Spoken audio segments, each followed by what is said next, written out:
the Ruike, R-U-I-K-E, M121 versus the Ruike P121 Hussar. You know, this has been a real favorite of mine. This G10, 14C, 28N blade on these things. They're cheap as chips. I think at one time or another, I've heard guys say they bought them for under $29 here or there. So I see that standard price is around $34, $35, but even on, you know, a White Mountain knives with the 10% discount, you're down to damn near 30 bucks, 31, whatever. And so but the M series, this is S35VN. It's been tested about a 59 HRC. I'll put the HRC numbers down. He popped it twice. Kurt did. JCoolG19 is his YouTube channel and his Instagram. Check in with him. He does videos on the knives that he checks for me and for other people. And so you can see him actually do it on the Rockwell machine. That is fun. I don't know why it looks kind of monotonous, but sometimes it's a kick to watch him do it. And he's always got crazy music playing in the background. So there you go. This is nice. And he liked it too. And he says, when you're done with this, oh, this has a lockout, by the way, so it keeps it from disengaging here. So that's a good thing. I don't mind that. And they have this kind of lockout mechanism on some of the other Ruike knives that are like steel-handled knives. Maybe like the 108. Geez, I'm trying to figure. But they do make a titanium version of the 108. I don't know, 187, some other models. So you have to check that out in the M series. So this is interesting. And I don't know, maybe this is not for you, right? Maybe you say, 14C 28N, user knife, cheapest chips, what do I care? I don't need S35, and it's like $144, right? Well, with discount, so you're talking about $130 or something like that, right? So about 130 bucks out the door. Is that acceptable to you? I think it's okay. Yeah. I don't think that that's outstandingly expensive. Okay? And Ruike makes a good product. And I like this knife. But I like the 121 anyhow, right? So, goes to figure. And there you go. Pretty simple, very open design. Okay? Deep carry pocket clip. Right hand only, no left hand. Got that blue coated steel pocket clip. That's not titanium.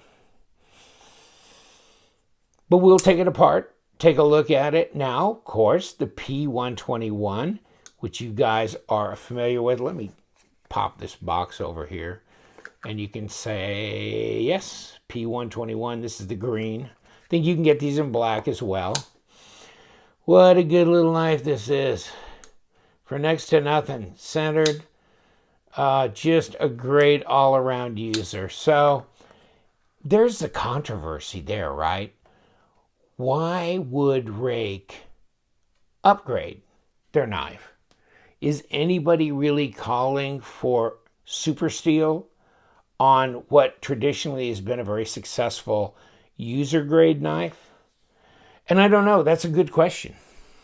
I don't know of anybody that was calling for it. You know, I mean, traditionally, yeah. You look at CRKT, and I've heard endless comments about why don't they quit using the 8CR13 and kick it up even beyond like AUS 8. I mean, they'll sacrifice. Oh wow, we made the steel better. Now we put a better grade steel on there. We're going AUS 8, or maybe even on the Pilar they did D2. But that's about it. And so be careful what you wish for, because do you really want to see those knives in a titanium super steel and add $100?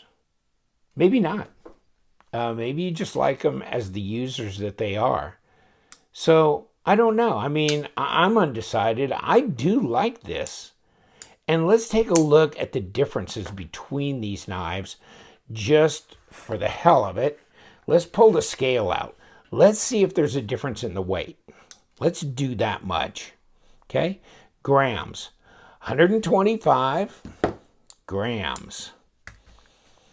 110. This is lighter, okay, than the G10 model.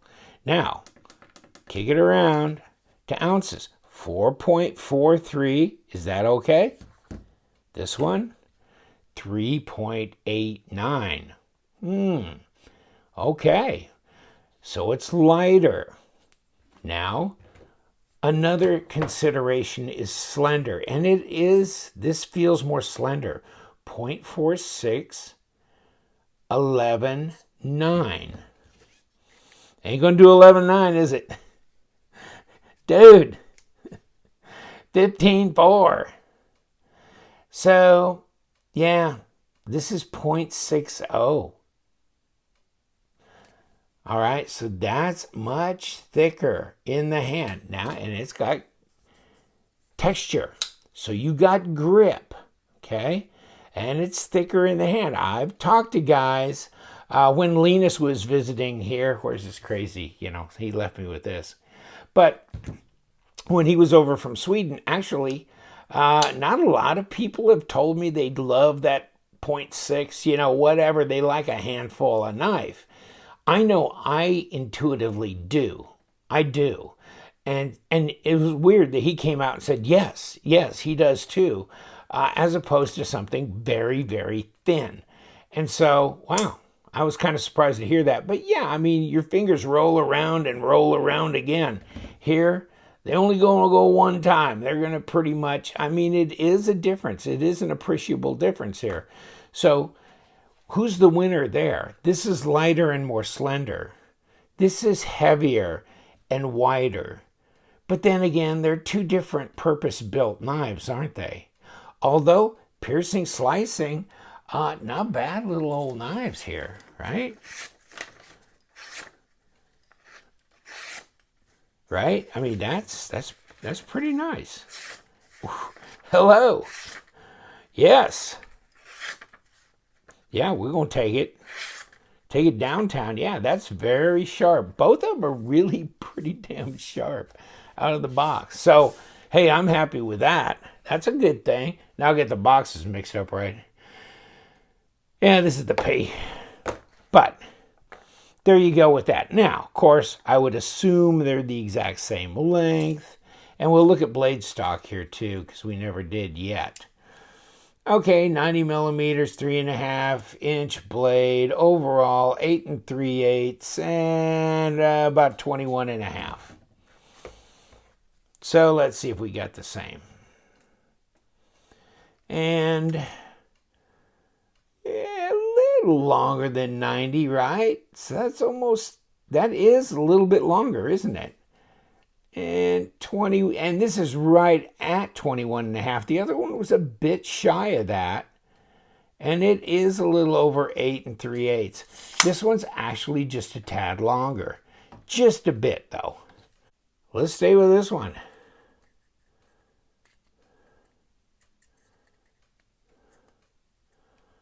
.13.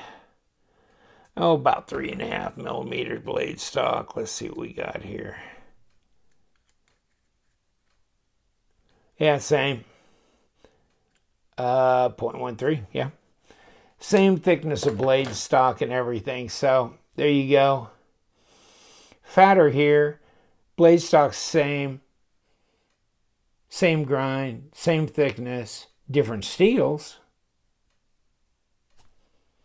So ergos are good here. That's fine.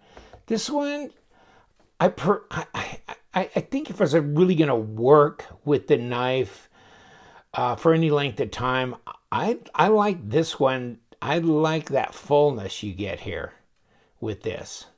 So, and they've all got bearings. So you got nice action.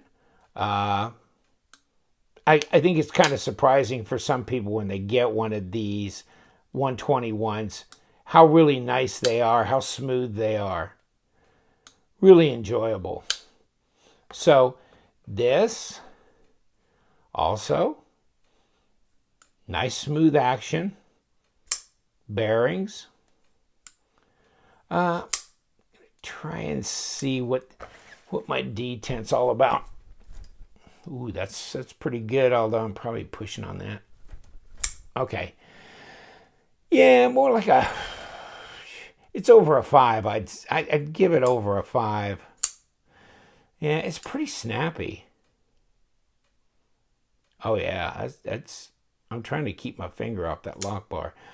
Nah, I didn't fail it that time. You know, tell you the truth, I'd say it's a 5.3, 5.5-ish. And that's pretty nice. Okay, let's try this one. No, that's way different. Way different. Hold on. Okay, yeah, that's really easy. That's a 4.5. That's a much softer detent. Now let me see if I can fail this one. Oh, yeah. Easy. Yeah. Easy to push out.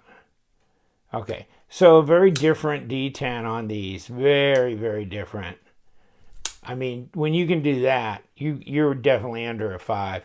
You'd call it a 4 if you want. I don't know, 4.5 for me, but yeah, that's pretty light. That's pretty light. And real easy that way. So, okay. Wow, I didn't know there'd be quite such a difference. But yeah, you can gravity flick this, but you're going to have to, I got to do it like this, and I got to do it hard. So, and failing it, I can feel I'm pull. And when it lets go, it opens. I haven't failed it yet. So, big difference in the detent. That depends on how you like it. This is smooth, though. This is not inappropriate, you know. This is smooth. This is nice. You know, and for a working knife and just fidget fiend, you know, not bad there. So, what do you think? Which one's winning in your, you know, $30, let's say 130, somewhere in there, minus discount. So either way, $100 difference in the knife. So it'll be interesting to see, and maybe Ruike can look at your comments and see how they want to assess the situation. Time for disassembly of the new one. No access in the front. We're going to have to come in from the back. This has got to be a number 8. And yes, it is. And, ooh, let's break it loose. And we did. Hold on. And here we go. We're going to put a little pressure on here.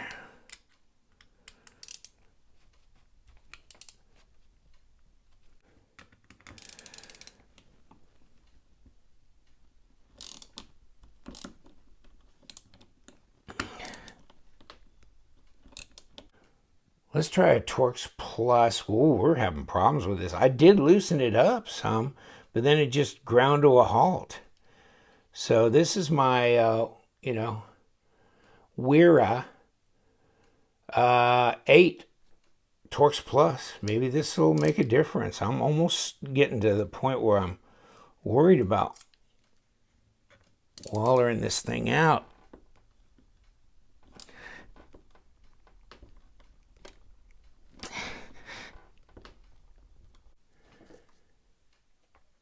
P121 M121, you know what? I tried to disassemble this, and this is now all screwed up, scratched up. This is going back.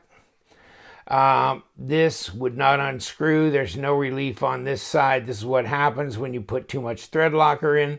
This screw back here came out, no problem. Screws on the pocket clip, no problem. This, and now I've scratched and boogered it up, and I'll tell you what, I've had enough of that. That's going back, okay?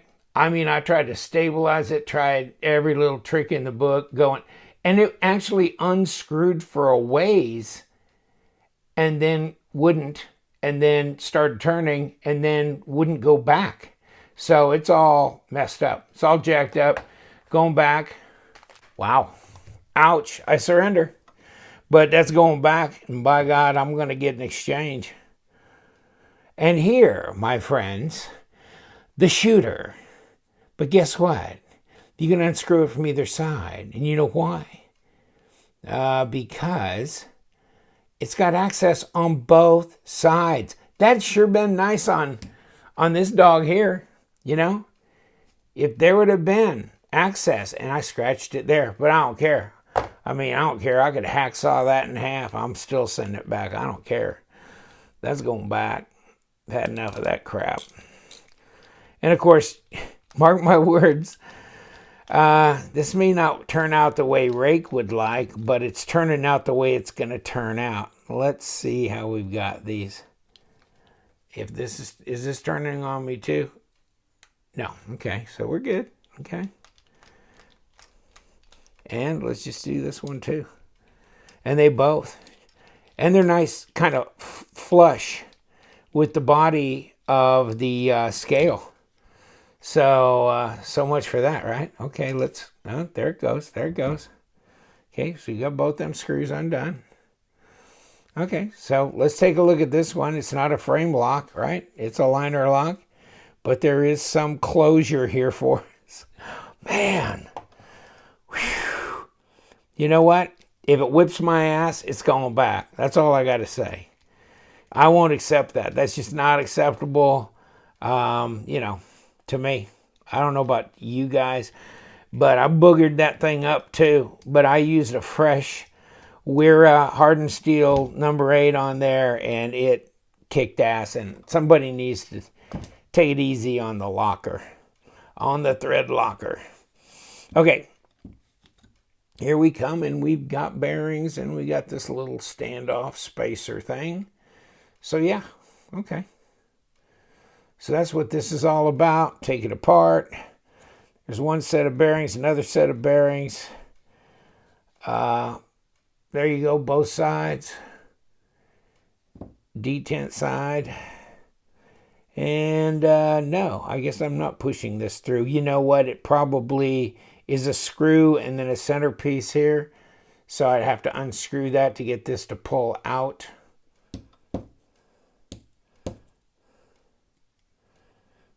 I'd have to take off at least the outer scale here to take this out.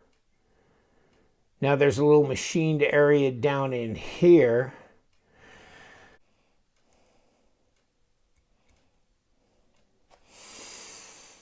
All right, let's put 5 gallons of lube on here.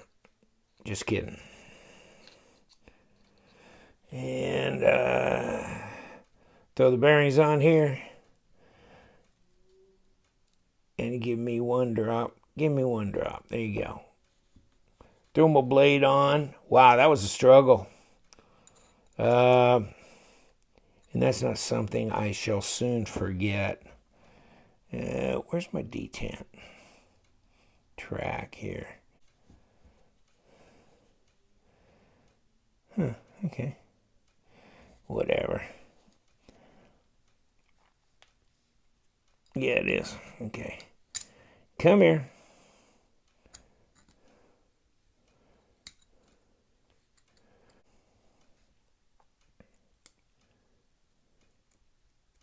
Can we do this? Oh, tell me it's true. We can do it. Wow. Hallelujah. There we go. Wow. Finally. You get all the stars aligned. Sometimes liner lock knives, when they've got like extra sets of screws, and then you got this loose spacer there that will fall out on a moment's notice. And yes. Wow. There we go. It's like unbolting another set of scales, inside scales, you know.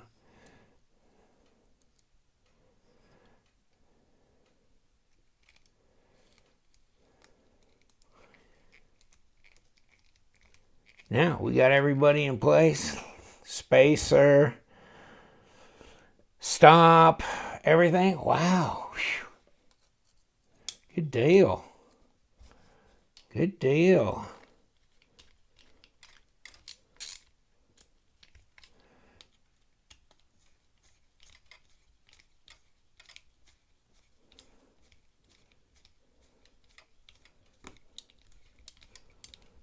Okay.